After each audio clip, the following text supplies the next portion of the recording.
नमो हरिहंताणं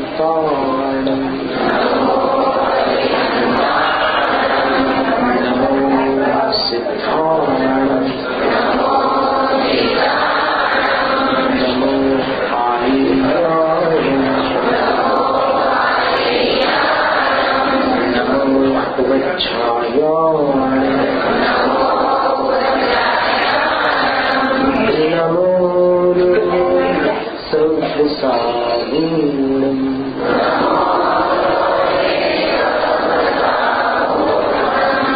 चत्तारि मंगलं अर्हन्त मंगलं सिद्ध मंगलं साहु मंगलं केवल पण्णतो धम्मो मंगलं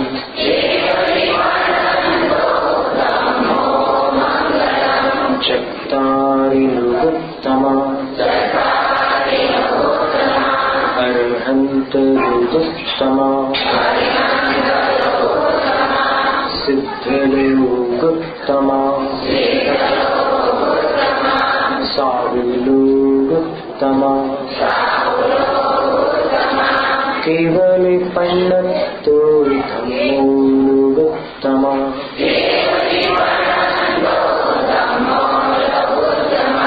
चत्तारि शरणं प्रव्रजामि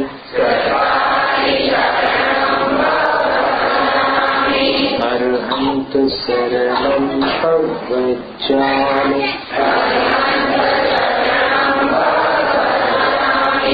सिद्ध शरणं प्रव्रजामि साहु शरणं प्रव्रजामि केवल पण्णतो धम्मो शरणं प्रव्रजामि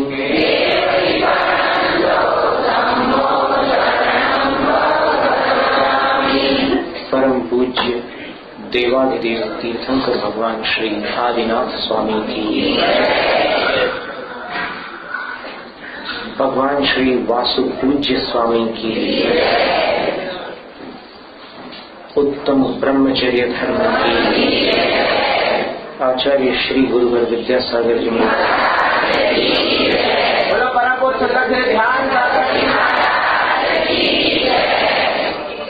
इन 10 दिनों में 2 दिन ऐसे आते हैं जिन दिनों 2 तीर्थंकरों का मोक्ष कल्याण होता है,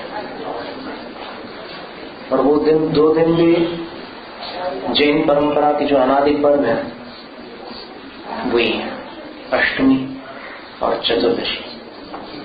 अष्टमी को नवम तीर्थंकर पुष्पदंत भगवान मोक्ष गए और चतुर्दशी को अर्थात आज वासु पूज्य भगवान का मोक्ष कल्याणक दिवस है। और संयोग की बात ऐसी है कि आज उत्तम ब्रह्मचर्य का भी वासु पूज्य भगवान वैवाहिक जीवन में प्रवेश न करते हुए कुमार काल से ब्रह्मचर्य में स्थित रहते हुए संन्यास अंगीकार कर मोक्ष को प्राप्त हुए थे। और वासुपूज्य भगवान का स्मरण करें तो इतना समझ लीजिए आप कि उस काल में बहुत लंबा काल बीत चुका है। श्रेयांसनाथ भगवान के मोक्ष चले जाने के पश्चात उनका तीर्थ शासन जब समाप्ति की ओर था तब वासुपूज्य भगवान का जन्म हुआ था। 12वें स्वर्ग से आकर उन्होंने लाल वर्ण के शरीर के साथ जन्म लिया था। भगवान वासुपूज्य स्वामी का रंग लाल था और सर्वांग सुंदर शांति की कांति वाले परमाणुओं से उनकी रचना थी। और उस समय आयु बहुत लंबी होती थी। वासुपूज्य भगवान की आयु 72 लाख वर्ष की। अब आदिनाथ भगवान की सुनोगे तो तुम तो बेहोश हो जाओ। उनकी आयु पूर्वों में तो 18 लाख वर्ष की उम्र में वासुपूज्य भगवान को सहज वैराग्य हो गया था और उन्होंने दीक्षा ली। 1 वर्ष तपस्या की और तपस्या करके केवल ज्ञान प्राप्त किया और अंत में चंपापुरी से मोक्ष को प्राप्त हुआ। और एक ही तीर्थंकर ऐसे हैं जिनके 5 कल्याण एक ही स्थान पर हुए। खैर आज उत्तम ब्रह्मचर्य का दिन है। ब्रह्मचर्य इस शब्द पर ध्यान दीजिए। ब्रह्म और चर्य, अब चर्या शब्द से चर्य बन गया। ब्रह्मणि या चर्या तत् ब्रह्मचर्य। ब्रह्म के निमित्तात् कर्मणि, व्याकरण के हिसाब से देखें संस्कृत में तो सप्तमी विभक्ति का प्रयोग कभी कभी निमित्त के रूप में किया जाता है कि इस निमित्त से, इस उद्देश्य से, इस कारण से। तो ब्रह्म के कारण, जो ब्रह्म के लिए चर्या की जाती है वो ब्रह्मचर्य। ब्रह्म क्या वस्तु है? कल आकिंचन्य के दिन जो आपने जीव का निरपेक्ष स्वरूप एक झलक के रूप में सुना था। आप आज जीव के साथ जो कुछ भी जुड़ा है सबको अलग करके सिर्फ जीव को देखो तो वो जो स्वरूप है, शुद्ध जीव स्वरूप, उसको कहते हैं ब्रह्म। और उसकी प्राप्ति के लिए जो चर्या की जाती है उसको कहते हैं ब्रह्मचर्य। और अब ब्रह्म क्या है? जो उस ब्रह्म की प्राप्ति में रुकावट के रूप में उपस्थित होता है, अथवा उस ब्रह्म से पृथक करने वाला जो एक राग होता है, एक विशेष प्रकार का राग, वो अब्रह्म है। यानी इसमें मुख्य रूप से वो राग जो है वो काम, क्रोध, मद, लोभ, माया आदि बहुत प्रकार के कषाय और राग द्वेष होते हैं। लेकिन उसमें जो काम से संबंध रखने वाला राग है वो विशेष रूप से जीव को ब्रह्म से दूर करता है, इसलिए उसको अब्रह्म कहते हैं। तो अब्रह्म अनेक प्रकार का हो सकता है, पर साधु ब्रह्मचर्य महाव्रती भी होते हैं और ब्रह्मचर्य धर्म का भी पालन करते हैं। अब इन दोनों में भी कुछ अंतर तो होगा, इसलिए महाव्रत के बाद ये धर्म की चर्चा आती है। महाव्रत में तो ऐसा बताया गया है कि संसार की समस्त नारी जाति के प्रति माता, पुत्री और बहन का भाव रखना। हम उम्र है तो बहन जैसी दृष्टि से देखना, बड़ी है तो माता की दृष्टि से देखना, छोटी हो तो पुत्री जैसे देखना। ये जो दृष्टि है 3 लोक में पूज्य ब्रह्मचर्य। माधुसुधा भगिनी में मूलाचार में गाथा थी और फिर अंत में उसमें ये कहा तिलोय पूज्यम भवति ब्रह्म। त्रिलोक में पूज्य ब्रह्मचर्य कहलाता है, जिसमें ऐसी दृष्टि रखी जाती है। यानी दृष्टि की पवित्रता का नाम ब्रह्मचर्य है, लालसा पर विजय प्राप्त करने का नाम ब्रह्मचर्य है।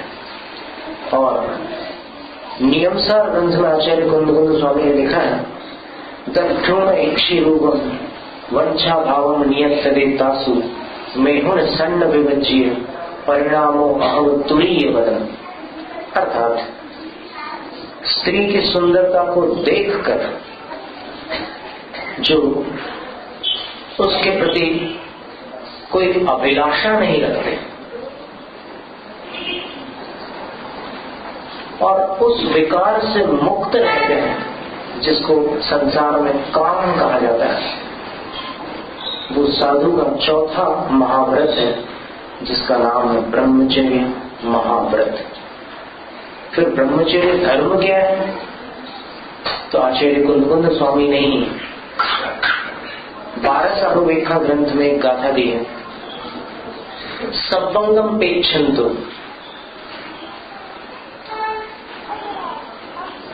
सब अंगों को देखते हुए भी जो मुयदि दुर्भावना से मुक्त रहते हैं। देखिए ये बड़ी बात है। एक तो स्थिति ये रहती है कि अपन दृष्टि नीची कर लें, सामने कुछ भी हो रहा हो उसको देखें ही नहीं, वो भी एक सज्जनता है, वो भी एक अच्छा मार्ग है। लेकिन यहाँ पर क्या कह रहे हैं ब्रह्मचर्य धर्म में? आचार्य कुंद स्वामी कहते हैं कि साधु का मन इतना निर्मल हो चुका है कि अब चाहे सामने अप्सरा भी क्यों ना आ जाए, वो उनको अपनी दृष्टि भी नीची नहीं करनी पड़ेगी। उनका मन इतना पवित्र है कि उनके मन को बेकार छू नहीं सकता। तो सर्वंगम पेक्षन्तु, सर्वांग को देखते हुए भी इत्थीरम तासु मुयदि दुर्भावन, स्त्रियों के सर्वांग को देखते हुए भी उनके प्रति दुर्भावना से मुक्त रहते हैं। तम जाण बम्ब चेरम,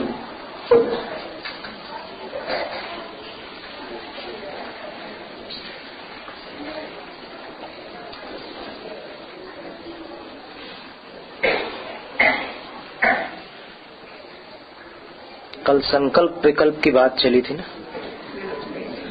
लाइट चली जाए तब का क्या विकल्प है?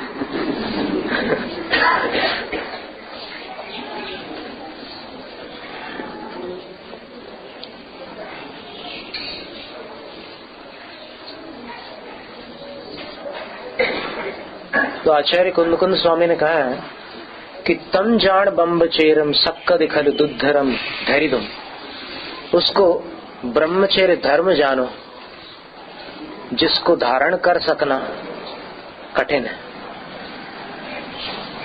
क्या होता है कि दृष्टि नीचे करने के बाद तो मन अपने काबू में रह सकता है, लेकिन सब कुछ देखने के बाद मन शांत रहे ये कठिन होता है।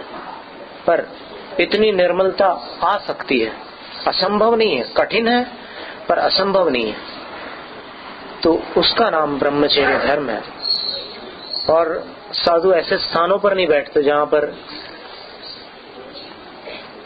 पर स्त्री पुरुष परस्पर में कोई उस प्रकार की प्रवृत्ति करते हों, स्नेह वगैरह संबंधी। तो उन आसनों पर, उन शैया आदि पर साधु बैठने का या शयन करने का त्याग करते हैं, वो भी ब्रह्मचर्य धर्म है। श्वेतांबर आमनाय में ऐसा माना जाता है कि जिस दरी पर कोई माता या बहन बैठी है, उस दरी पर यदि कोई ब्रह्मचर्य व्रती बैठेगा, भले वो 10 फुट दूर बैठी हुई हो कोई माता या बहन, और इधर इस कोने पर अगर कोई बैठेगा तो उसको दोष लगेगा। लेकिन दिगंबर मत में ऐसी मान्यता नहीं है। दिगंबर मत में ये माना गया है कि दोष का कारण अपनी कषाय है। जब तक अपने हृदय में गलत भावना नहीं उत्पन्न होती, तब तक दोष लगने का सवाल ही पैदा नहीं होता। ठीक है। अब ये तो हुआ साधु का ब्रह्मचर्य, और इसके कई दृष्टांत भी हैं कि जब पाटलिपुत्र में एक देवदत्ता नाम की गणिका थी, उसको उसकी एक दासी ने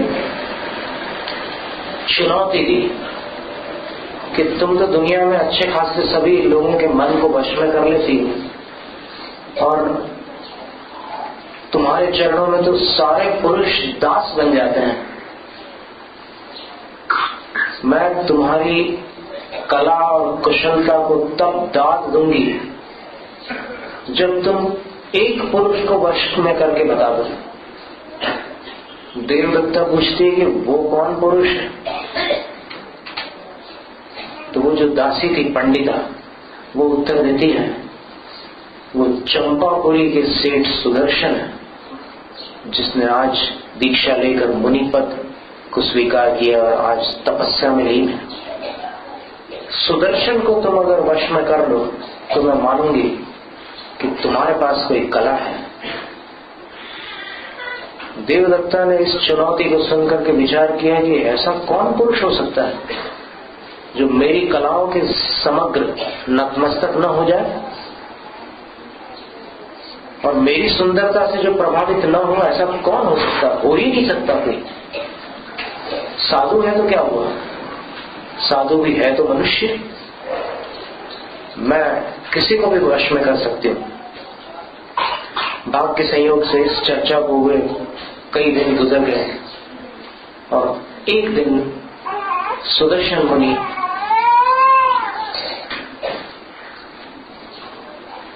कई उपवासों के पश्चात पारणा करने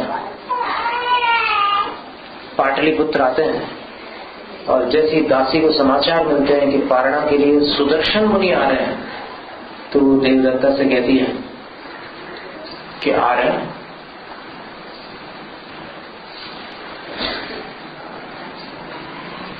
पर अब मुनि के बहुत सारे भक्त भी होते हैं। उसने सोचा कि वो नगर के भीतर चले जाएंगे तो फिर तो उनके भक्त लोग उनका पड़गान कर लेंगे, आहार देंगे, फिर उसके बाद मुझे कोई अवसर नहीं मिलेगा। तो उसने एक उपाय किया। सुदर्शन उदय में लिखा है कि उसने एक श्राविका का रूप धारण किया और केसरी साड़ी, कलश, नारियल ये सब रख करके वो पड़गान के लिए खड़ी हो गई।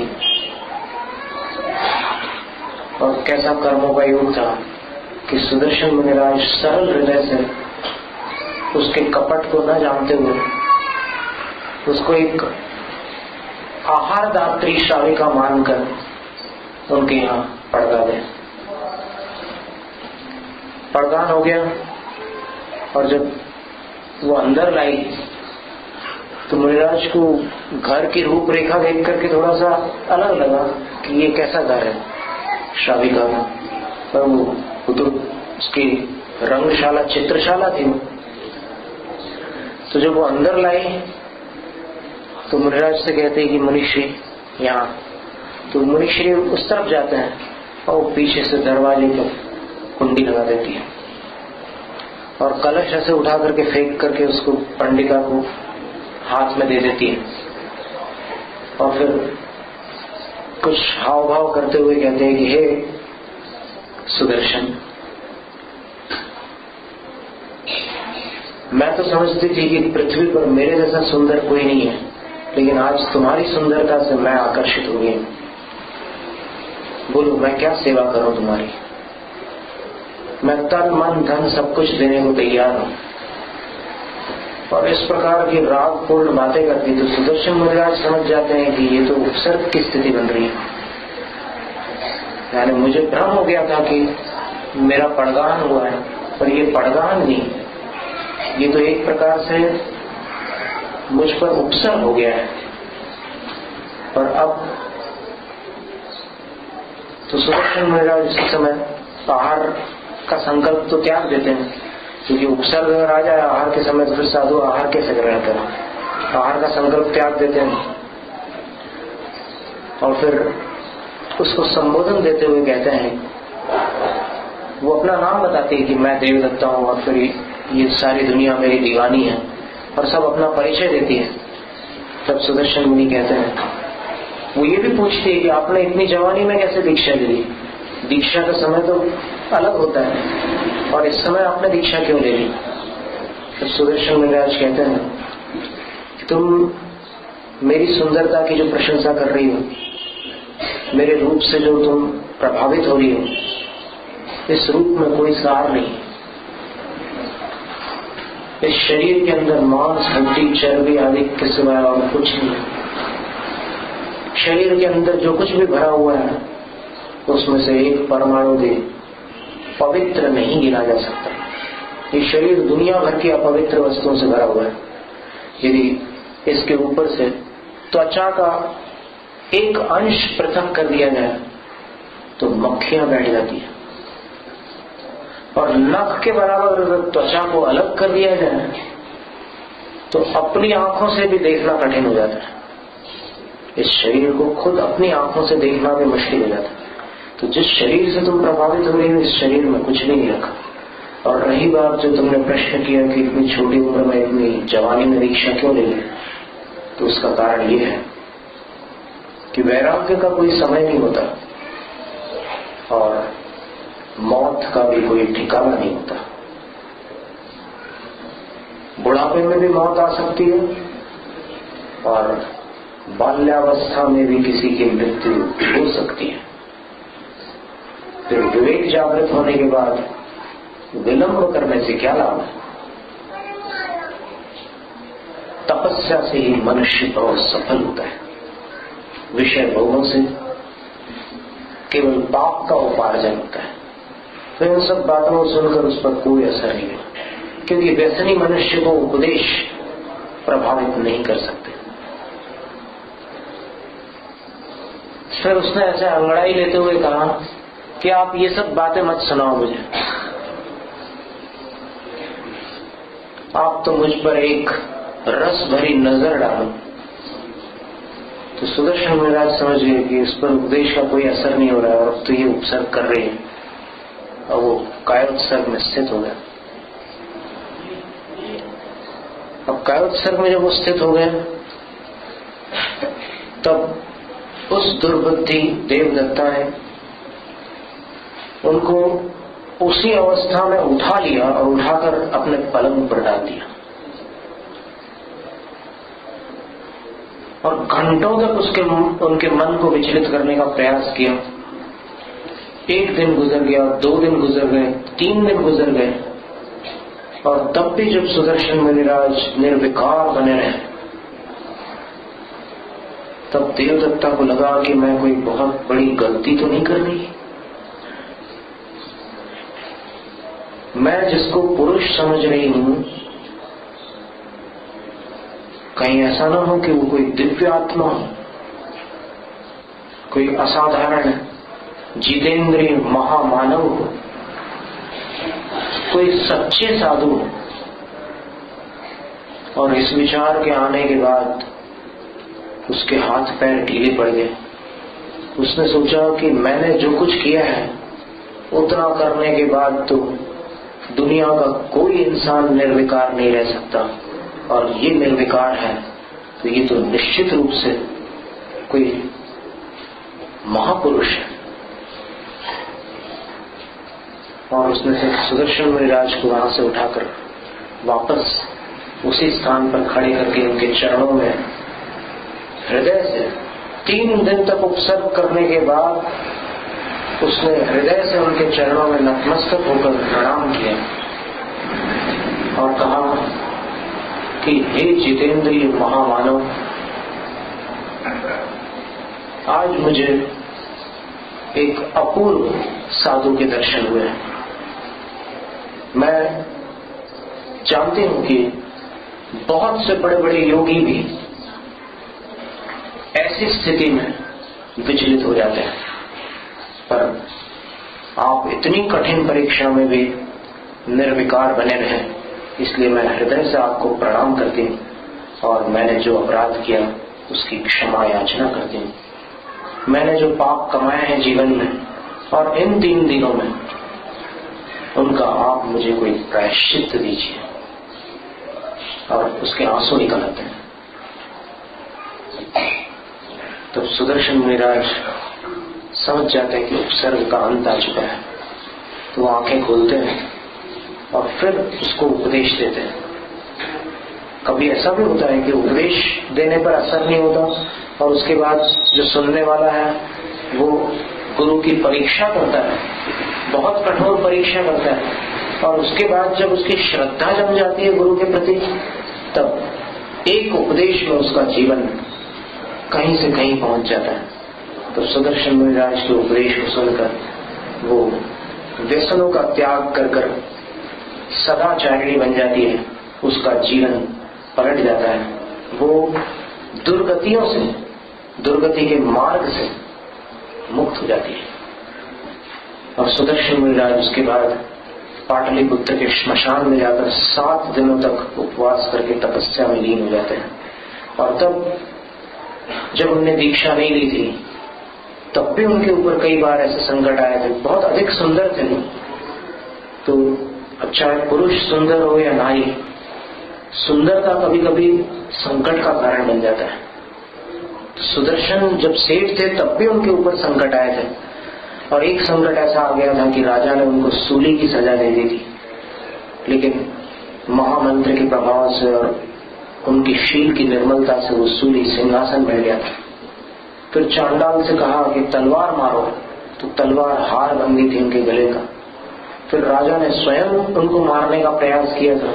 तब आकाशवाणी में देव ने, यक्ष ने कहा था कि राजन, जिसको तुम अपराधी समझ रहे हो वो अत्यंत निर्दोष जितेंद्रिय महापुरुष है। अपराधी को ढूंढना हो तो अपने घर में ढूंढो। तो अपने घर जब ढूंढने गए अपराधी को, तो रानी को लगा कि मैं तो फंस गई, तो वो अपघात करके मर गई, और मर करके वो प्रेत आत्मा बन गई, व्यंतनी बन गई। जब सुदर्शन मुनि वहां पर श्मशान में तपस्या कर रहे थे, तब उसने 7 दिनों तक घोर उपसर्ग किया। अंत में मुनिराज केवल ज्ञान को प्राप्त हो गया और अंतःकृत केवली होकर मोक्षगामी भी हो गया। तो इस तरह इंद्रियों को वश में करने वाले महान साधुओं की बात निराली है। लेकिन साधु एक प्रकार के नहीं होते, साधना के अनेक स्तर होते हैं। इसीलिए गृहस्थ जीवन में आप इस ब्रह्मचर्य के उपदेश को सुनते समय अपने मन को विकारों से बचाने के लिए कुछ अभ्यास कर सकते हैं। पहला अभ्यास तो ये है कि अनुचित संबंध का त्याग कर देना। कोई भी अनुचित संबंध किसी के प्रति न रखना, पहली सीढ़ी है। और फिर जिसके साथ वैधानिक संबंध है, कभी कभी मन कुछ, आज टेलीविजन की संस्कृति है, कई ऐसे चैनल्स देख करके मन बिगड़ जाता है, मन में पाप उत्पन्न हो जाता है। तो उससे कैसे बचा जाए? तो उसके 5 उपाय शास्त्रों में, जैन शास्त्रों में बताए गए। यदि मन अब्रह्म की ओर, कुशील की ओर भटकता हो, तो उसको बचाने के 5 उपाय। पहला उपाय ये है कि ऐसे गीत, ऐसी कथाएं, ऐसी चर्चाएं सुनना छोड़ दो जिनको सुनकर मन में पाप उत्पन्न होता है। पहला नियम है, पहला सूत्र ब्रह्मचर्य की रक्षा करना होता। फिर दूसरा है, मेरे पहला संकेत ये हुआ कान का, दूसरा है आंखों का, कि ऐसी चीजें मत देखो जिससे अपने मन को काबू में न रख सकते हो। तो साधु की बात अलग है कि सब कुछ देखने के बाद भी उनका मन कभी भी आपे के बाहर जाता नहीं, इतना निर्मल हो चुका उनका मन। इसलिए पूजा करते समय एक पंक्ति बोलते हैं ना, मुनि मन सम उज्ज्वल नीर। आप अब अनुमान लगा सकते हैं कितना निर्मल होता है मन। वो निर्मलता आ जाती है।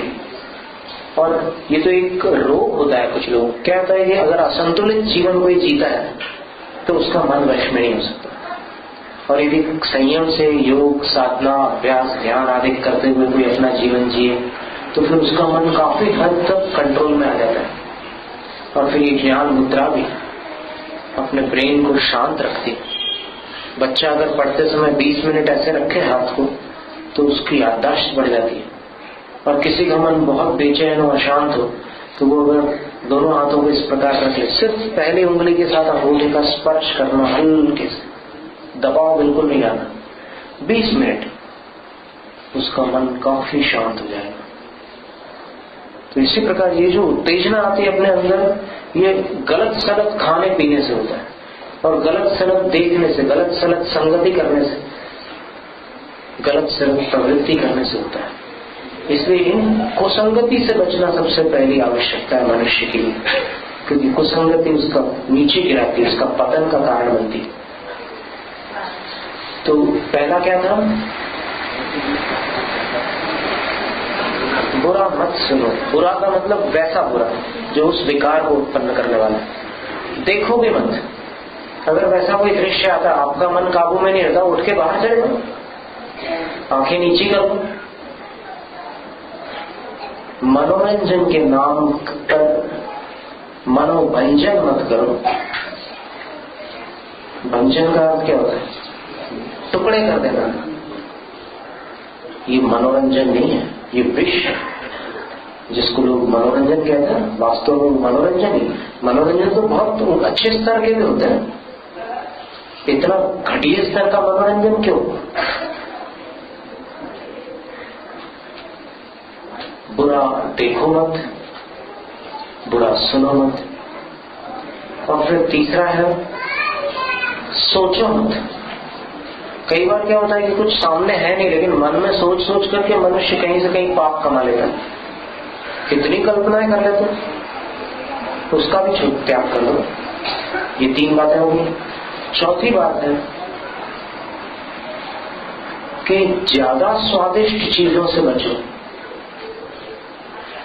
क्योंकि बहुत अधिक स्वादिष्ट वस्तुओं का सेवन करोगे तो फिर आपका मन आपको अपना दास बना लेगा। आप मन के दास बन जाओगे और जिह्वा इंद्रिय जिसकी वश में नहीं होती वो कभी भी मन को जीत नहीं सकता। ये एक अकाट्य नियम है। जिह्वा इंद्रिय को वश में किए बिना मन को काबू में नहीं किया जा सकता। इसलिए कभी कभी अष्टमी चतुर्दशी के दिन या कभी भी जब आपको अच्छा दिन लगे तब रसों का त्याग रखो। कोई ना कोई एक रस के त्याग का अभ्यास हर मनुष्य को करना आवश्यक है। किसी दिन बिना नमक का भोजन लो, क्या जाता है? गले के नीचे नहीं उतरता तो फिर 2 दिन त्याग कर लो। तीसरे दिन उतरेगा ही उतरेगा, ये गारंटी है। क्योंकि कोई भूखा मरने की ताकत नहीं रखता। और एक सुझाव और देते हैं आपको कि आपका जो भी जन्मवार हो उस दिन आप नियम से भगवान की पूजा करो। तो पेट्रोल भरने का दिन है, ऐसा करो, पुण्य का पेट्रोल भरो। आप जन्मवार के दिन अवश्य पूजा करो। कम से कम महीने में एक बार। अगर कोई इतना व्यस्त व्यक्ति हो कि बिल्कुल ही टाइम नहीं निकाल सकता हो, और बाकी जिनके पास टाइम हो वो ईमानदारी से टाइम निकाल कर अपने जन्मवार के दिन पूजा करो। अगर सोमवार को तो सोमवार, मंगलवार का तो मंगलवार, रविवार हो तो और फुर्सत का दिन, या फिर और कोई दिन जो भी आपको अच्छा लगे। आप पूजा अवश्य करिए जीवन में, क्योंकि भगवान की आराधना से मन शांत होता है। कितना भी पापी मन क्यों न हो, भगवान के चरणों में आकर उसका पाप दूर होता है। और कहीं नहीं, गुरु के चरणों में और भगवान के चरणों में, परमेष्ठियों के चरणों में मन का मैल धोया जाता है। बाकी आप साबुन से और पानी से तो शरीर का मैल धोते हैं, पर मन का मैल कब धोगे? आप सोचो ना, कितनी दिवालियां गुजर गई लेकिन मन को धोया क्या? तो अब की बार क्या विचार है? धो लो, मन को धो लो। मन को धोने के मौके बार बार नहीं आते। मन को धो लो, फिर देखो आप कितना हल्का महसूस होता है। आपको कोई दीक्षा नहीं दे रहे, आपको कोई घर से संन्यास नहीं दिला रहे, लेकिन जितना आप कर सकते हो उतना तो करो। तो ये हुई ब्रह्मचर्य की बात। और इसमें अंतिम जो बात है, 4 बातें हुई। कौन सी कौन सी?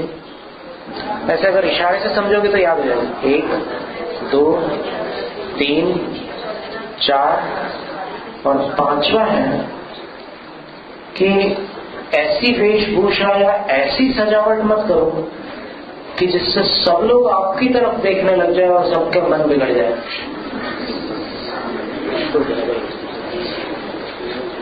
नेमीचंद जैन अकलतरा वालों ने हमें एक अमेरिका का किस्सा सुनाया था। सत्य घटना थी। एक जज की बेटी बस पर सवार होकर के जब जा रही थी तो किसी नवयुवक ने छेड़खानी कर दी। उसने पापा को बताया, पापा जज थे, तो फिर तत्काल कार्यवाही हो गई और उसको कटघरे में खड़ा होना पड़ा अदालत में, उस नवयुवक को। और उससे प्रश्न पूछा गया, क्या तुमने इस कन्या को छेड़ा था? वो बाइबल पर हाथ रखकर शपथ पूर्वक कहता है कि नहीं छेड़ा था, तो फिर क्वेश्चंस और क्रॉस क्वेश्चंस होते हैं उस प्रश्न प्रति प्रश्न। लेकिन वो किसी कीमत पर मानने को तैयार नहीं था कि मैंने इसको छेड़ा था। तब जब वो तैयारी नहीं हुआ तो फिर जज ने उससे कहा, कन्या से, अपनी बेटी से, कि कोई और तो नहीं था। वो कहती है कि milord, this was the guy, I remember properly and perfectly. यही वो लड़का था। मैं अच्छे ढंग से बिल्कुल विश्वास पूर्वक इस बात को कहती हूँ, मैं अच्छी तरह जानती हूँ कि यही था। अब इसके बाद क्या होता है कि वहां जितने लोग उपस्थित थे सब चिंतित हो गए कि बात क्या है, मतलब ये इसका हल क्या निकालेंगे। थोड़ी देर सोचने के बाद जज कहते हैं कि तुम उस ड्रेस में आओ जिस ड्रेस में इसने तुम्हें छेड़ा था। तो वो उस ड्रेस को पहनकर वहां पर आती है अदालत में, और फिर उससे पूछा जाता है नवयुवक से कि तुमने इसको छेड़ा था। तो फिर वो कबूल करता है कि हाँ, मैंने इसको छेड़ा था। और फिर अनुमति मांगता है कि मिलॉर्ड, अगर आपकी परमिशन हो तो मैं एक सवाल पूछना चाहता हूं इस अदालत से। यहां जितने लोग उपस्थित हैं उसमें अगर कोई मेरी उम्र का लड़का हो और उसके सामने इस वेशभूषा में कोई कन्या खड़ी हो, तो वो मैंने जो किया उसके सिवाय और क्या कर सकता है, इसका मुझे अदालत जवाब दे।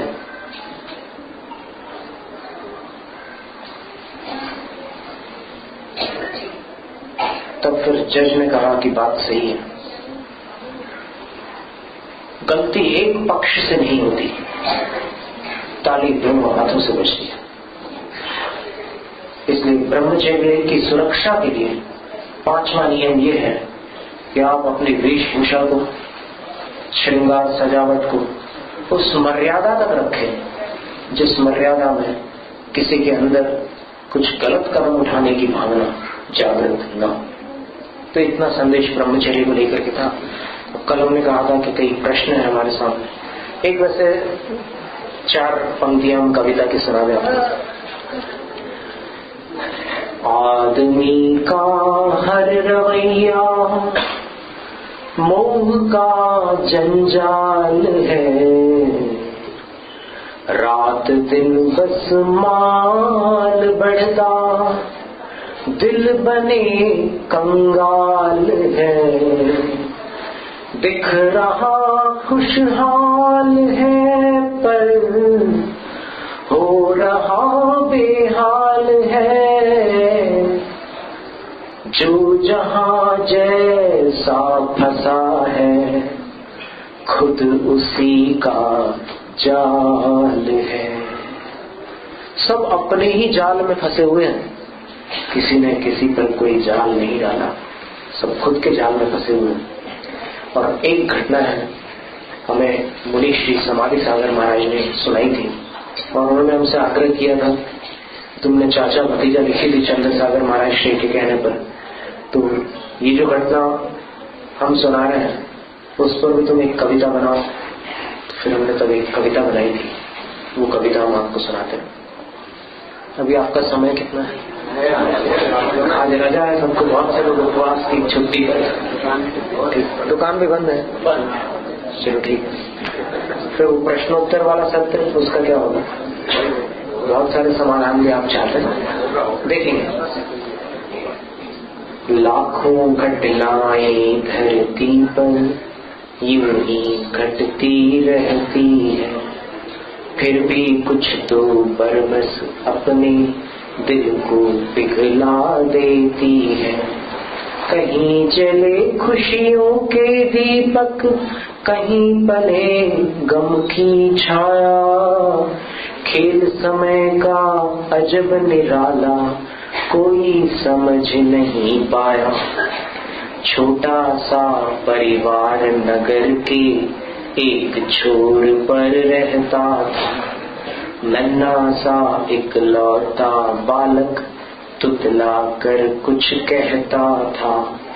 एक बार घनघोर घटाएं आसमान पर छाई थी। चमचम करती बिजली मानो यह संदेशा लाई थी। संसार की हर घटना कोई संदेश लेकर के आती। पेड़ के ऊपर से पत्ता नीचे गिरता है तो उसमें भी एक संदेश छुपा होता है। देखो मैं ऊपर फड़फड़ाता था हवा में और अपने आप को बहुत ऊंचा समझता था, पर सबका एक दिन विनाश हो जाता है। अभिमान मत कर हे संसारिक जीव, चाहे तो कितना भी ऊंचा क्यों न हो, एक दिन तुझे भी मरना है। तो बिजली क्या लाई थी संदेशा? नश्वर है जीवन की आभा, नश्वर जीवन की खुशियां, सारे प्राणी पुष्प यहाँ पर, धरती है यम की बगिया। प्रातः जो कलियां मुस्काती संध्या को मुरझा जाती। आशा ना हो जग को जिसकी मृत्यु से भी ले जाती। बीत चुकी थी आधी रतियां, नगर नींद में सोया था। दिल की अंतिम धड़कन को भी वहां किसी ने खोया था। किसी का मरण हो गया। गया अंधेरा हुआ सवेरा तो भी सूरज शर्माया। दुष्ट काल की बेरहमी पर मेघों को रोना आया। अलंकारिक चित्रण। एक की मृत्यु हो गई रात में और बिजली चमक रही थी, बारिश गिरी सवेरे। तो इसमें एक उत्प्रेक्षा की है कि वो बारिश नहीं थी किंतु मेघों के आंसू थे, क्योंकि काल ने जिस बेरहमी से एक पिता के प्राण ले लिए थे उस पर बादलों को भी रोना आ रहा था। सारा जग तो जाग चुका था, एक अभी भी सोया था। खबर नगर में डगर डगर थी, सबका चेहरा रोया था। आंखें हैं पर देख न पाए, मुख भी बोल नहीं पाए। गंध नहीं ले सके नासिका, सुनने में कुछ ना आए। बिन पंछी का सुना पिंजरा, आंखें सबकी छलकाता। बिलख रही थी एक अभागन, कौन वहां क्या कर पाता। एक स्त्री रो रही थी जिसका पति चला गया था। नारी को उसकी किस्मत ने पल में विधवा बना दिया। नर की काया कोमर घट की लपटों ने फिर जला दिया। लोग कहें तू शादी कर ले, पर उसको स्वीकार नहीं। सतियों ने भी कष्ट सहे हैं, मुझ पर ही यह वार नहीं। भारत में ही लाखों बालक मात पिता बिन जीते हैं। देख दूसरों की खुशहाली, अपने गम को पीते हैं। घर की चक्की से अब सारे घर का खर्च चलाती थी। खुद भूखी रहकर बेटे को माँ भर पेट खिलाती थी। ले देकर अपने बेटे को विद्यालय भिजवाती थी। देख पुत्र की बढ़ती प्रतिभा, फूली नहीं समाती थी। होकर बड़ा महाविद्यालय पढ़ने को जब वह पहुंचा, लड़का बड़ा हो गया, कॉलेज पढ़ने पहुंच गया। राजा बेटा बड़ा हो गया, माता ने मन में सोचा। जब साहब बन जाएगा यह, एक बहू घर आएगी। मेरे बेटे की अम्मा फिर दादी माँ बन जाए। कितने सपने देखते हैं जी। दादी माँ बन जाएगी। सपने अलग होते हैं और सच अलग होता है। जीवन का हर मोड़ जीव को ढंग नया सिखलाता है। आज और कल में कोई भी मेल नजर ना आता है। यौवन का तूफानी मौसम जब जीवन में आता है, सूझबूझ वाला भी प्रायः होश हवास गंवाता है। सादे देसी कपड़े कैसे अब मन को बहलाएंगे, नए ढंग के नए वस्त्र हम मम्मी से बुलवाएंगे। मांगे बढ़ने लगी पुत्र की, माँ के सिर का भार बढ़ा। जोश जवानी में लड़के पर एक विदेशी रंग चढ़ा। अपने मन का जीवन साथी मैं खुद ही चुन लाऊंगा। मेरी माँ जो रूठेगी तो पल में उसे मना लूंगा। इस चक्कर में पड़कर अब वह देरी से घर आता था।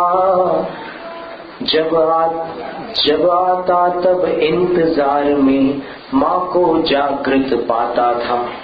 छात्रवृत्ति अब घर ना लाकर वहीं कहीं बरसाता था। पुत्र वृत्ति का भूली माँ को पता नहीं चल पाता था। शौक जमाने के सारे वह पूरे करके आता था। उसकी हर फरमाइश पर वह पैसे खूब उड़ाता था। एक बार बातों बातों में साथी ने यह फरमाया, सास बहू के झगड़ों से तो दिल मेरा है घबराया। शायद मेरे जीवन में भी अंधियारी रातें आए। शादी के अपने सपने यह सपने ही ना रह जाए। लड़का बोल पड़ा घबरा कर, जो चाहो वह बतलाओ। चांद सितारे ला दूंगा मैं, लेकिन मुझे न ठुकराओ। उत्तर आया, मैंने अब तक नहीं तुम्हें ठुकराया है, पर आगामी संकट ने मुझको बहुत डराया है मेरी भी दिली तमन्ना, मुझको तुम ही अपनाओ। मगर कलेजा अपनी माँ का पहले लाकर दिखलाओ। धरती खिसक गई नीचे से, शब्द पड़े जब कानों में। राह बड़ी यह टेढ़ी मेरी, धक्के हैं अरमानों में। चिंताओं को सर पर लादे जब वह वापस घर आया। प्यारी माँ को उसने अपनी राह देखती ही पाया। माँ ने पूछा, क्यों चिंतित है, मुझे बता क्या बात हुई। बेटा बोला, सो जाओ माँ, देखो कितनी रात हुई। तो भी माँ ने सिर सहलाया और मधुर लोरी गाई। जब बेटे को निंदिया आई, तब जाकर वह सो पाई। कैसे कैसे कष्ट झेल कर माँ ने उसको पाला था।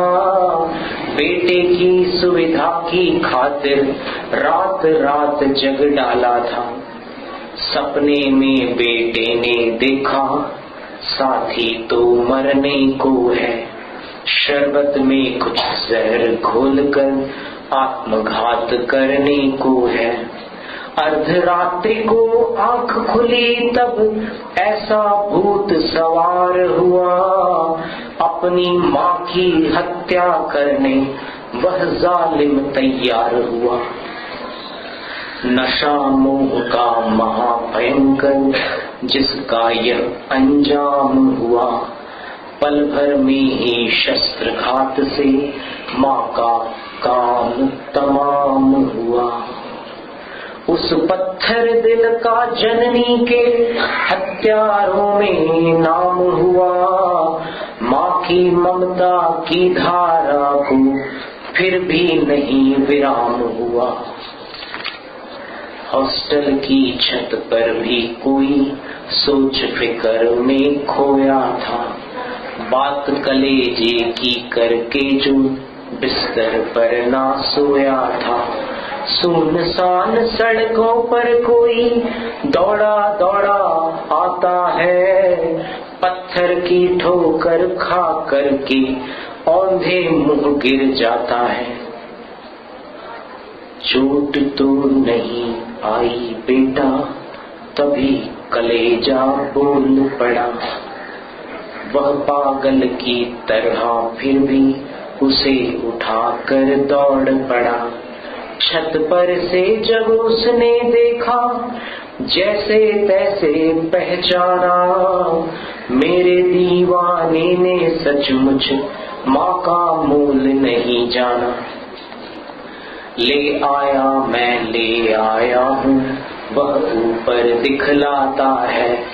ऊपर से फिर उसने बोला, तुमसे जी घबराता है।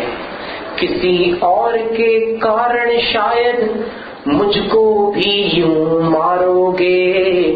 मेरे बदले अतः अलविदा, तुम मेरी स्वीकारोगे। इस दुनिया के रंग मंच पर मन ही हमें नचाता है। सही राह से गलत राह पर मन ही तो भटकाता है। भरी जवानी में जो संभला, उसका जन्म निहाल हुआ। बहके जिसके पांव जरा भी, वह पूरा बेहाल हुआ।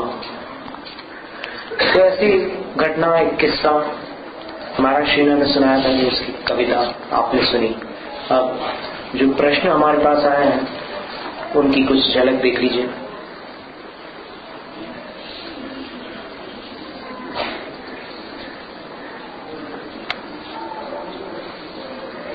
सबसे पहले, जैसे आज ब्रह्मचर्य का दिन है, तो एक प्रश्न है कि क्या महिला वर्ग साधुओं के चरण स्पर्श कर सकती है? और क्या जिनेंद्र भगवान की प्रतिमा का अभिषेक कर सकती है? यदि करती है तो क्या वह उचित है? ये प्रश्न।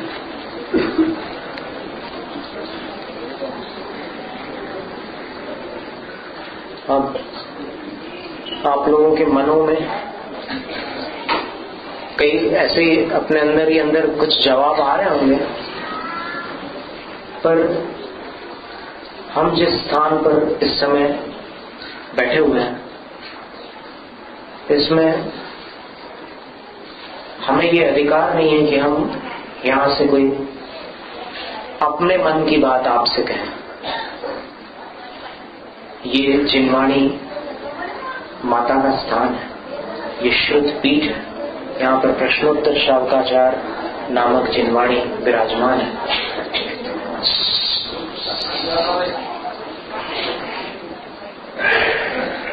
तो शुद्ध पीठ पर शास्त्र विराजमान है। तो इस प्रश्न का उत्तर, चूंकि धर्म क्षेत्र से जुड़ा हुआ प्रश्न है, इस प्रश्न का उत्तर, बाकी व्यावहारिक बहुत सारे समाधान तो आपको जो अभी उपदेश हुआ था उसमें अपने आप प्राप्त हो गए होंगे, पर ये प्रश्न जो है, इसका जवाब शास्त्रों से ही प्राप्त करना उचित होगा। शास्त्रों में जैसे मूलाचार ग्रंथ में ऐसा उल्लेख है कि आर्य का साधु से 7 हाथ दूर बैठकर साधु की वंदना करें। उपाध्याय परमेष्ठी से 6 हाथ दूर बैठकर उनकी वंदना करें, और आचार्य परमेष्ठी से 5 हाथ दूर बैठकर उनकी वंदना करें। ऐसा मूलाचार के समाचार अधिकार में स्पष्ट वर्णन है। और पंचाचार अधिकार में एक गाथा साधु के विषय में आती है कि साधु जब साधु की वंदना करते हैं तो वो एक हाथ दूर से ही वंदना करें,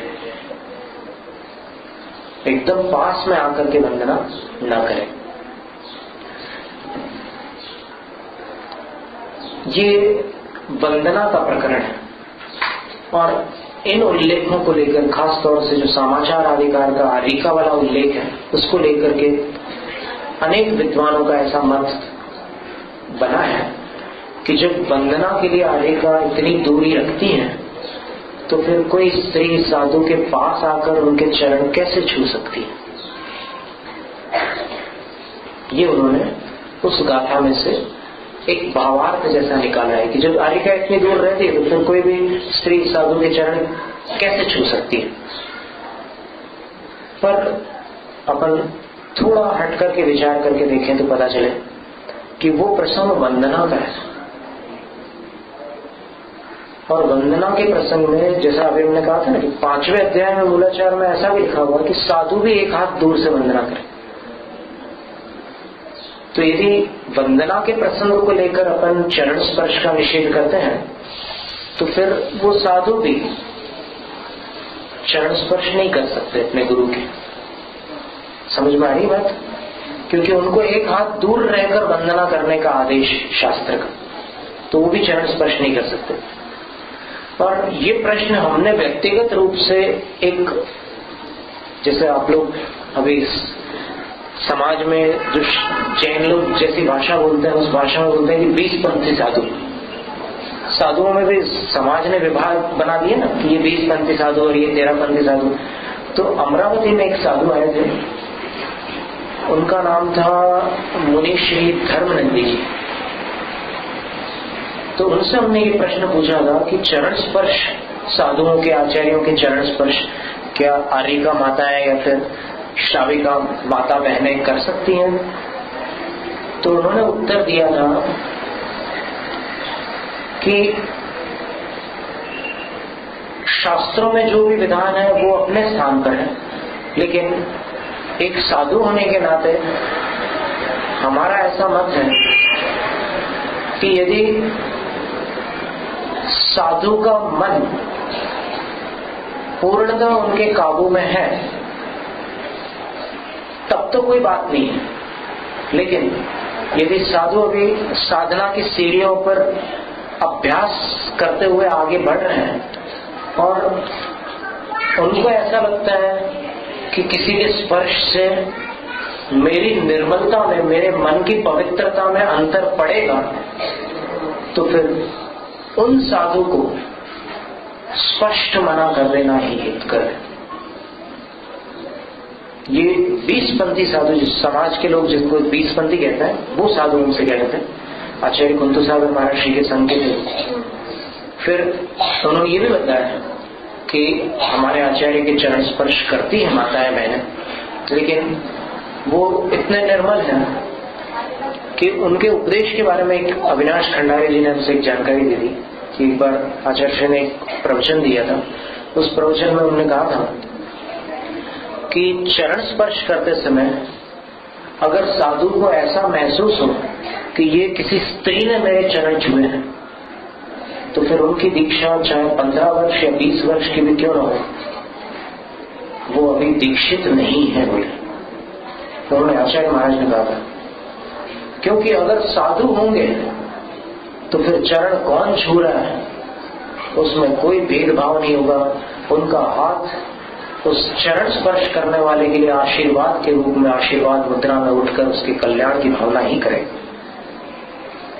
तो ये अलग अलग श्रेणी होती है। तो किस साधक की कितनी साधना है उस हिसाब से यदि कोई साधु मना करते हैं तो फिर आप ये मत समझना कि उनका मन वश में नहीं कर रहे नहीं है इसलिए मना कर रहे हैं। नहीं, वो अच्छा कर रहे हैं, वो मन को वश में करने का पुरुषार्थ तो कर रहे हैं ना, इसलिए वो तो उनका गुण हुआ, इसलिए वो निंदा के पात्र नहीं है। और अगर कोई चरण स्पर्श करने की अनुमति दे रहे हैं अथवा करने दे रहे हैं तो भी ऐसा मत समझना कि ये साधु कैसे हैं कि चरण छूने देते हैं महिलाओं को, इनका कैसा मन है, इनका ब्रह्मचर्य ठीक नहीं होगा, ऐसी कल्पना करना भी उचित नहीं है।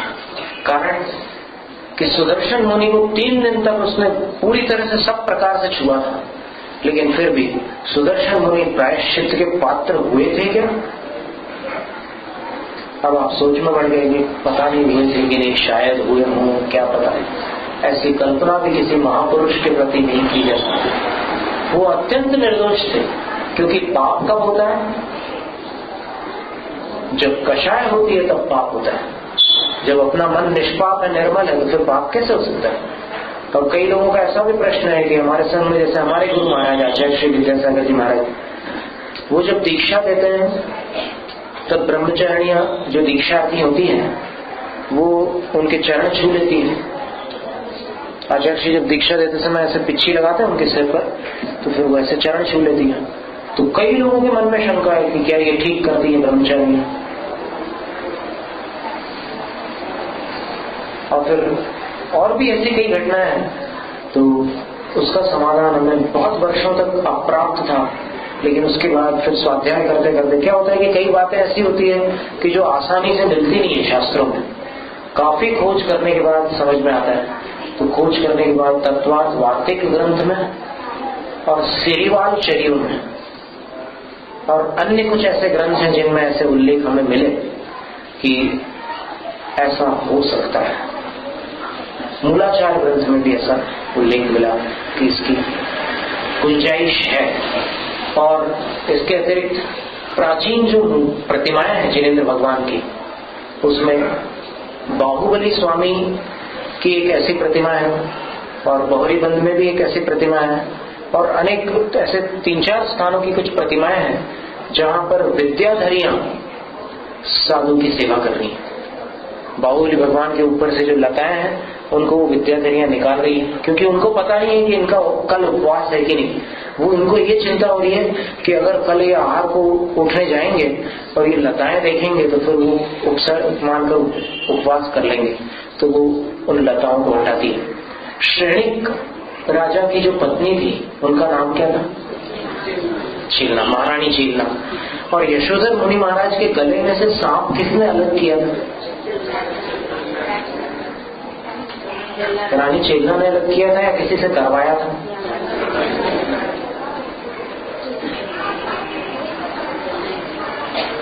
अगर कोई ऐसा सोचे कि किसी से करवाया होगा तो वहां ऐसा कौन था जिससे वो करवाया? वहां तो श्रेणिक राजा से तो सवाल ही नहीं उठता कि साहब जिसने डाला है वो क्यों अलग करे। और बाकी जो उनके जो अनुयायी थे, जो उनके साथ वाले जो थे सामंत लोग, उनसे भी अलग कैसे करवाए? क्योंकि वो सब राजा के सेवक थे। रानी ने खुद अपने हाथों से सांप को अलग किया था। और अलग करने के बाद जो चींटियों के घाव हो गए थे मुनिराज के शरीर पर, उनका उपचार किसने किया होगा? तो वो उचित था कि अनुचित था? क्या है कि वर्तमान में युग थोड़ा सा कुटिल है, जमाना थोड़ा टेढ़ा है, तो कई प्रकार की शंकाएं मन में उठती है। पर यथार्थ तो देखा जाए तो अगर आप हर बात पर शंका करोगे तो फिर एक भी गुरु आपको इस संसार में गुरु नहीं दिखाई देगा। क्यों? क्योंकि जैसे आहार के समय साधु मान लो द्राक्ष का रस ले रहे हैं, वो बड़ी बड़ी द्राक्ष आती है लाल थोड़ी सी ब्राउन कलर की, उसका रस ले रहे हैं और शंका मन में उठ जाए तो शंका उठने पर आपके मन में अगर ऐसी शंका उठ गई कि तो चाय ले रहे महाराज, तो क्या करोगे? बोला उसका क्या इलाज है? मैंने आंखों से देखा महाराज को चाय पीते हुए। अब इसका कौन जवाब दे सकता है कोई जवाब? इसी प्रकार भयंकर गर्मी का मौसम है, एकदम गर्मी सहन नहीं कर सकता कोई, इतनी भयंकर गर्मी है। लेकिन साधु जहां ठहरे वहां पर कोई छत नहीं है कि जहां ऊपर जाकर के हवा में बैठ सके। वो अपने कमरे में बैठे हुए हैं और रात भर उस कमरे में वो विश्राम कर रहे हैं। चाहे कितना भी कष्ट हो रहा है वो विश्राम कर रहे हैं और उनका कमंडल भी उनके पास है। संभव है उन्होंने केशलोज का उपवास किया और उस उपवास के बाद अंतराय हो गया हो, भयंकर प्यास उनको सता रही हो, प्यास सहन नहीं हो पा रही उनको, अगर कोई ऐसी कल्पना कर ले कि कमंडल रात को महाराज के कमरे में था, जरूर पानी पिया होगा, तो किसके पास प्रूफ है कि उन्होंने पानी नहीं पिया? बताओ, है किसी के पास? सिर्फ श्रद्धा है, विश्वास है, जिस पर दुनिया चलती है। अगर परिवार में भी एक दूसरे पर विश्वास न हो तो संबंध टूट जाता है, और भले गलत ढंग से अविश्वास कर ले तो भी डाइवोर्स हो जाता है, तलाक हो जाते हैं। मान लो कोई भी ऐसी बात नहीं है, लेकिन फिर भी शंका हो गई तो तलाक हो जाता है। तो आप अगर साधु की हर बात पर शंका करने लग जाएंगे तो फिर कोई साधु नहीं मिलेगा इस दुनिया में। भले देवता उसको साधु मानते हो, लेकिन कुतर्क करने वाले की दृष्टि में कभी कोई साधु मिल नहीं सकता। फिर क्या करोगे? एक बार इंदौर में एक बोर्ड लग रहा था किसी साधु के कक्ष के सामने कि रात को आरती के बाद महिलाओं का आना वर्जित है। तो फिर बाबूलाल पाटौदी जी हैं वहां के, एक बहुत बड़े माने हुए, कोई बहुत बड़े पुरस्कार से, पद्म भूषण या पद्मश्री से विभूषित बाबूलाल पाटौदी जी हैं। उन्होंने उस बोर्ड को निकाल के अलग कर दिया। तो जो साधु थे उन्होंने कहा कि क्यों अलग कर दिया? तो उन्होंने कहा कि आप हमारे गुरु हैं और आपके हम ऊपर हमारा इतना विश्वास है कि हमें इस बोर्ड की कोई आवश्यकता नहीं है। हम आपके ऊपर श्रद्धा रखते हैं, इसलिए हमें इस बोर्ड की कोई जरूरत नहीं है। तो ये श्रद्धा होती है। और दूसरी बात यह है कि कोई भ्रष्ट साधु ही अपने नियम को तोड़ता है।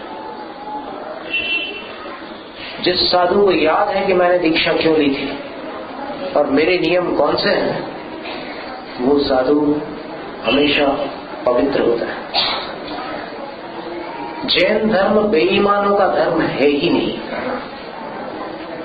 बेईमानी कोई विद्वान कर सकता है, कोई बनावटी साधु भी कर सकता है, लेकिन सच्चा साधु या सच्चा जैन श्रावक भी कभी धर्म के क्षेत्र में बेईमानी नहीं कर सकता।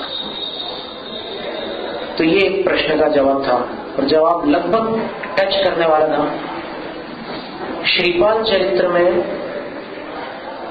आरती ज्ञानपीठ से प्रकाशित जो प्रकाशन है उसमें लिखा हुआ है कि मैना सुंदरी ने मंदिर में जाकर के भगवान की अर्चना वंदना आदि की और उसके बाद श्री गुरु के चरणों का स्पर्श किया। पद्म पुराण में लिखा है कि सीता जी ने देशभूषण और कुलभूषण मुनिराजों के चरणों को प्रक्षालित करके उनके चरणों पर गंध लेपन किया। अब चरणों को प्रक्षालित करते समय और गंध लेपन करते समय हाथ लगाए बिना वो क्रिया हुई होगी, ऐसी कल्पना करना तो एक आग्रह हो सकता है, लेकिन प्रैक्टिकली देखो तो फिर मुश्किल लगता है। और इन ग्रंथों को अप्रामाणिक नहीं कहा जा सकता, असत्य नहीं कहा जा सकता, कुशास्त्र नहीं कहा जा सकता।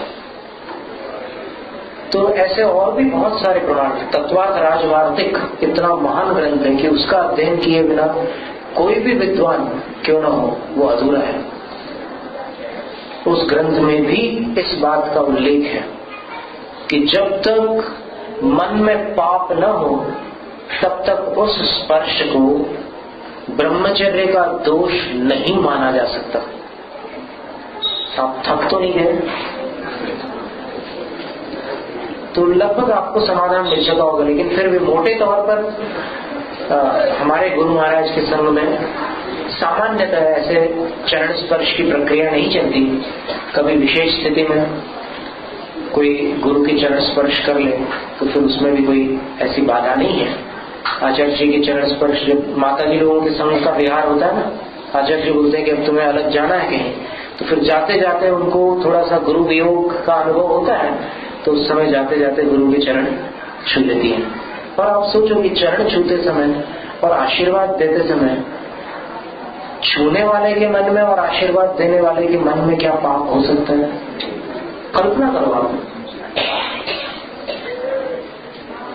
फिर जो दूर से देखने वाला ऐसी कल्पना करे कि भाई ये क्या पाप चल रहा है, यहाँ पर सब अनर्थ हो रहा है, तो फिर किसके मन में पाप है ये सोचने की बात है। न छूने वाले के मन में, न आशीर्वाद देने वाले के मन में, किंतु देखकर जो बुरे विचार कर रहा है उसका मन पापी है। ये एक प्रश्न का उत्तर है। और इसी प्रश्न में जो दूसरा प्रश्न था कि माताएं बहनें भगवान की प्रतिमा का अभिषेक कर सकती हैं कि नहीं कर सकती, तो इसका भी उत्तर पंप रामायण नाम के कन्नड़ भाषा में रामायण है, जैन रामायण है, उसमें सीता जी ने जिनेंद्र भगवान का अभिषेक किया, ऐसा स्पष्ट उल्लेख है। फिर श्रीपाल चरित्र में मैना सुंदरी ने जिनेंद्र भगवान का पंचामृत अभिषेक किया, ऐसा उल्लेखाचार्य सकल कीर्ति महाराज श्री ने किया। फिर हरिवंश पुराण में जो 22वां अध्याय है उसमें आचार्य जिनसेन स्वामी ने लिखा है कि श्री कृष्ण के पिताश्री वसुदेव ने अपनी एक पत्नी गंधर्व सेना के साथ जिनेंद्र भगवान के मंदिर में भगवान जी का पंचामृत अभिषेक किया। और इसी प्रकार आदि पुराण में जो कि मूल संघ का ग्रंथ है आचार्य जिनसेन स्वामी आचार्य गुणभद्र स्वामी द्वारा रचित, उसमें लिखा है, जय कुमार सुलोचना के चरित्र में लिखा है कि सुलोचना ने जिनेंद्र भगवान के मंदिर बनवाए, प्रतिमाओं की प्रतिष्ठा कराई और जिनेंद्र भगवान का अभिषेक किया। इसी प्रकार उनके पूर्व जन्मों का वर्णन करते हुए जब वो हिरण्यवर्मा और प्रभावती की पर्याय में थे, जय कुमार और सुलोचना, तब दोनों ने मिलकर जिनेंद्र भगवान की प्रतिमा जी का अभिषेक किया, ऐसा उल्लेख है। इसी प्रकार चंद्रप्रभ चरित्र में राजा और रानी दोनों ने मिलकर जिनेंद्र भगवान की प्रतिमा जी का अभिषेक किया, ऐसा उल्लेख है। तो इतने सारे 10-15 ग्रंथों में माताओं बहनों के द्वारा जिनेंद्र भगवान की प्रतिमा के अभिषेक का वर्णन आता है। जिनदत्त चरित्र में सेठानी जीवन जसा ने जिनेंद्र भगवान की प्रतिमा का अभिषेक किया। तो ये सारे ग्रंथ भट्टारकों के द्वारा या पंडितों के द्वारा लिखे हुए ग्रंथ नहीं है। इनमें से अनेक ग्रंथ प्रामाणिक पूर्वाचार्यों द्वारा रचित ग्रंथ है। इसलिए उन ग्रंथों को अपन चूंकि जिन वाणी मानते हैं उनको कुशास्त्र की श्रेणी में नहीं गिनते, इसलिए उन ग्रंथों के जो वचन हैं वो वचन मिथ्या नहीं हो सकते, ऐसा विश्वास बनता है। और मिथ्या नहीं हो सकते तो फिर इससे ये सिद्ध होता है कि शास्त्र प्रमाण की अपेक्षा से ऐसा एक भी जैन शास्त्र नहीं है जिस शास्त्र में माताओं बहनों के द्वारा भगवान की प्रतिमा के अभिषेक का निषेध हो। पर अभिषेक करते समय उनका कर्तव्य है कि वो अपनी शुद्धि का, अपने वस्त्रों आदि का ध्यान रखकर वो कार्य जो करती हैं वो करें। हम तो किसी को आदेश कभी नहीं देते कि आप अभिषेक करो या न करो। जो है कोई अगर प्रश्न पूछता है कि आप अभिषेक कराते हैं क्या, तो फिर हम तो कभी कराते नहीं, सवाल ही नहीं उठता। पर करते हैं तो कहाँ त्रुटि हो रही है उसकी जानकारी जरूर दे देते हैं अगर कोई पूछे तो। जैसे अभी ये प्रश्न आया हमारे पास तो उसका उत्तर हमने सिर्फ शास्त्रों से दिया, हम अपने मन से नहीं दे रहे, क्योंकि हमें क्या अधिकार है मन से देने का। कानून भी जब उस धारा के अनुसार चलता है, जिस धारा के अनुसार सजा दी जाती है, फिर कोई भी निर्णय किया जाता है, तो फिर हम अपने हाथ में कानून नहीं ले सकते। आचार की परंपरा आचार्यों के हाथ में, और शास्त्रों में ऐसा विधान है। इतनी जानकारी हमने आपको दी। आचार्य शांति सागर महाराज जी की वो सीढ़ी आपने देखी है, तो उस सीढ़ी को देख करके जो हमने आज आपके सामने शास्त्र प्रमाण रखे हैं उससे आप मिला करके देख लो कि वहां जो आपको दृश्य देखने मिला उसमें और इन शास्त्र प्रमाणों में कहीं कोई विरोध है? नहीं है, एक समान है, शास्त्रानुसार है।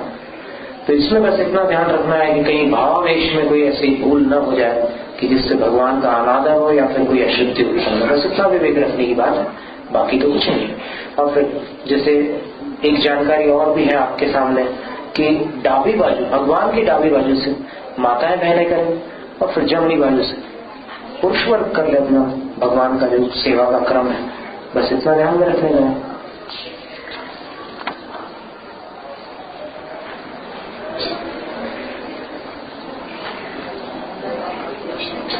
फिर पूजा के समय जो धोना होता है उसमें जो लौंग और चावल से स्थापना करते हैं वो विधि क्या है? अभी जो कुछ भी हम बता रहे हैं ना, इसमें अगर किसी के मन में कोई प्रश्न उठ जाए तो फिर वो जरूर लिख करके हमें भेज देना, ठीक है? तो फिर हम उसका समाधान और जितना मिलेगा शास्त्रों में से वो हम देने का प्रयास करेंगे। तो प्रश्न ये है कि वो जब ठोना होता है, अभी यहाँ पर सामने बहुत सारे ठोने रखे हुए हैं पूजा के उपकरणों के अंतर्गत। ठोने को संस्कृत में सुख प्रतीक कहते हैं। उसके ऊपर चावल में या लौंग में जो स्थापना करते हैं उसकी विधि क्या है और फिर वो क्या स्थापना है, किसकी स्थापना है? तो इसका उत्तर आप में से किसी को जानकारी में है? ठोने में भगवान को बुलाते हैं या फिर भगवान को हृदय में बुलाते हैं?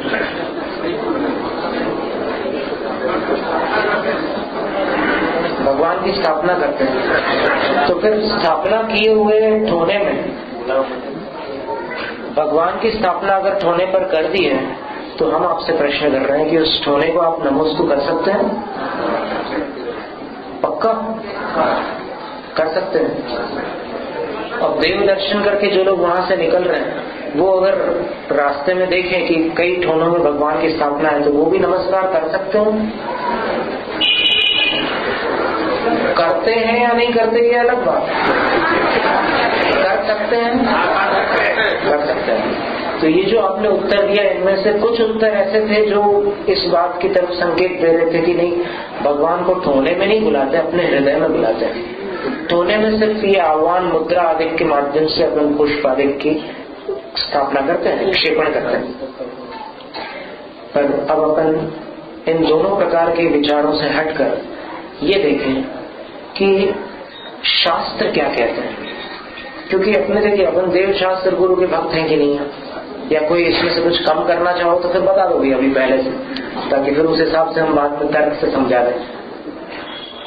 तो अगर अपन देव शास्त्र गुरु तीनों को मानते हैं तो फिर शास्त्र जो है वो भगवान के वचन है और उनका स्थान गुरु से भी ऊंचा है, क्योंकि गुरु भी शास्त्र को नमस्कार करते हैं। आ रहा है समझ में आपको? और गुरु इसलिए है क्योंकि वो शास्त्र के अनुसार चल रहे हैं। अगर शास्त्र से उल्टे रास्ते पर जाए तो फिर वो गुरु नहीं रहेंगे। आ रहा समझ में? तो शास्त्र अपने पूज्य है। शास्त्रों में क्या लिखा है?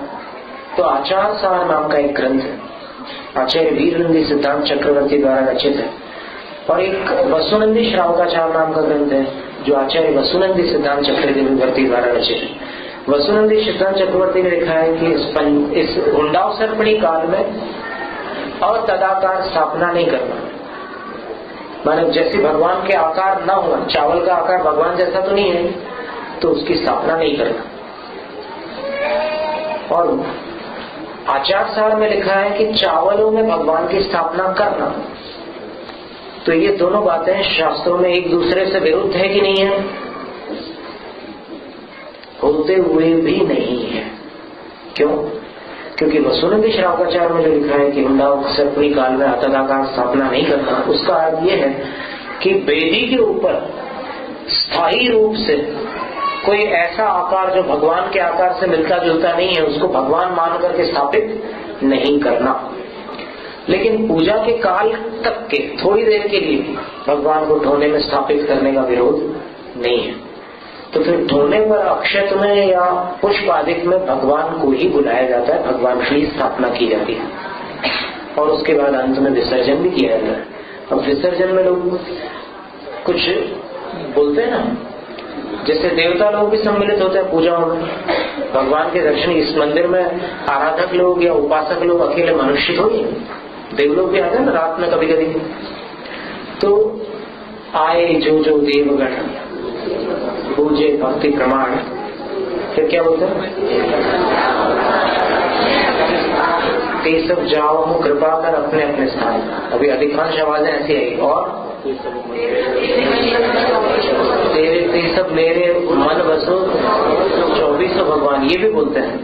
पर ये पंक्ति अभी किसी आधुनिक दिमाग वालों ने लिखी है, ये पुरानी पंक्ति नहीं है। और पूजा की नए नए एडिशंस में आप देखना क्या क्या एडिशंस होते हैं और क्या क्या सब्ट्रैक्शंस होते हैं। समझ में आना कि वो 2 नंबर की किताब है। जैसे उदाहरण के लिए 16 कारण की जो पूजा है उसमें एक दोहा आता है, 16 षोडश कारण भावना अनेक, षोडश कारण गुण करे अनेक चतुर्गति वास पाप। तो ये जो बात बदल गई है, शब्द बदल गया। देखिए पाप पुण्य नहीं है, वहां पर जितने लोग उसका पाप पुण्य उच्चारण कर रहे हैं वो अशुद्ध उच्चारण, भले अनजाने में कर रहा हूं, लेकिन वहां पाप पुण्य नहीं है, पाप पुंज है। अरे भाई छपी हुई चीजों को कैसे प्रामाणिक मान ले? अगर कहीं कोई किताब में बड़ी की जगह बीड़ी छप जाए तो फिर आप बीड़ी पीने लग जाओगे क्या? क्या बात करते हो आप? ये प्रेस देवता की कृपा बड़ी खतरनाक होती है।